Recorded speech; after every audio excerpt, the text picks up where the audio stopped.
सध्या आपल्यासोबत आमदार अमोल मिटकरी फोन लाईनवरनं जोडले गेलेले आहेत। मिटकरीजी, साताऱ्यामध्ये रयत शिक्षण संस्थेची बैठक झालेली आहे। अजित पवार, शरद पवार एकत्र पाहायला मिळाले। 4 तास बैठक सुरू होती। दोघं चर्चा देखील करताना दिसतायत। कसं पाहताय आपण? रयत शिक्षण संस्थेच्या बैठकी संदर्भामधली ती मीटिंग असल्यामुळे आणि याही पूर्वी तुम्हाला आठवत असेल दादांचं एक भाषण परवाला झालं होतं की काल, आज आणि उद्याही आदरणीय साहेब आमचं दैवत आहेत।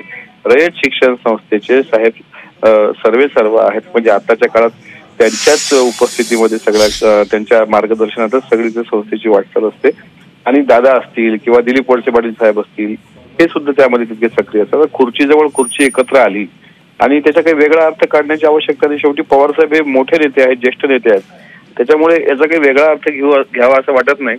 रयत शिक्षण संस्थेसंदर्भात ती मीटिंग होती। मागं वसंतदादा शुगर इन्स्टिट्यूटची पण मीटिंग पुण्यामध्ये झाली, तिथे पण आपण बघितलं असेल।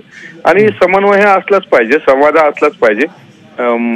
काय पक्षीय मतभेद काही असतील किंवा विचारधारा काही असं काही वेगळं असेल तरी समन्वय ज्या ज्या ठिकाणी यायचा आहे तो आलाच पाहिजे आणि त्याच विचारसरणीला आम्ही पण घडलेलो आहोत। त्याच्यामुळे त्यात काही वेगळं वाटावं असं काही मला तरी त्यात संशोधनाचा विषय मला वाटत नाही। निश्चितच धन्यवाद अमोल मिटकरीजी, झी 24 तासची बातचीत केली त्यासाठी।